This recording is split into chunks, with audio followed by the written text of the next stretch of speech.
So it was just last week that this lake that I'm standing on, Huntington Lake, thawed out. That's China Peak Ski Resort behind me. You could still see about 5 feet of snowpack at the top of it. It's June in California, and this lake was ice up until just a few days ago. Just amazing. What a winter. Record snowfall, record snowpack in the central Sierra Nevada. I want to talk a little bit about Javon Kinlaw, because Chris Kasarik talked about him the other day. And you know what? It's a contract year for Javon Kinlaw. Why don't we just illustrate it as simply as possible? The 49ers didn't pick up his 5th-year option, as was expected. And when they didn't pick up his 5th-year option, that meant that his contract is going to expire after this 2023 season. Kinlaw has played 3 seasons in the NFL. All 3 of them have been injury compromised. And now for the first time, he's entering an offseason fully healthy.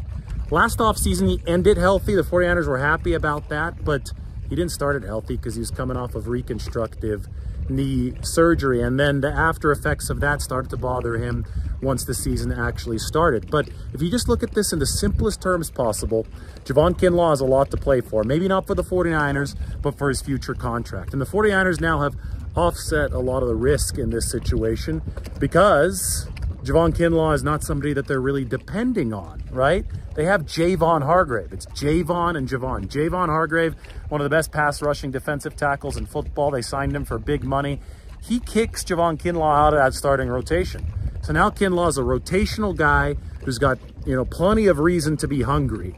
A lot of dollar signs potentially to be hungry to make his mark as a rotational guy. And hey, if he is coming off of years of knee issues here and bad luck with a lot of how some of that injury recovery process worked, maybe the best thing for Javon Kinlaw is to be in a situation where he doesn't have the pressure of a 40 to 50 count snap load on him. As a rotational piece, that's not the case for Javon Kinlaw. He could really have that platform of depth, right? He could jump off of the platform of a depth piece, and that's going to take some pressure off of his knees. So exciting year for Javon Kinlaw. Chris Kasarik is excited for him because he's healthy for the first time entering an off season. He can finally dedicate an entire off season to preparing for football and not rehabbing. Last time that he was around this level of health was 2020, but there was no off season that year. Anyway, let's take another quicker look at Huntington Lake. That's the ski resort, China Peak behind me. Already closed for the season, but there still is a lot of snow up there. They can't open it for mountain biking yet. You could take your mountain bike on the chairlift in the off season. They can't do that though because there's still so much snow. And then this lake, well, I think my dad's supposed to have a triathlon here. I've done this triathlon before.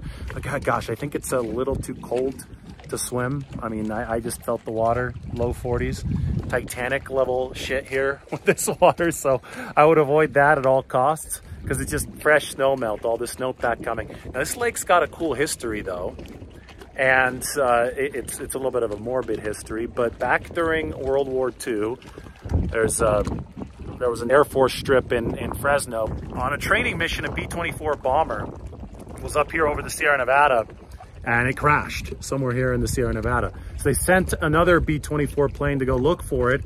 There's bad weather, as you can tell. There's a lot of cloud cover forming here over the Sierra. That second plane also started to have some trouble. And this lake was frozen over in 1943. It was the winter of 1943. The pilots thought that this lake, Huntington Lake, was a meadow because it was frozen over that they could safely land in.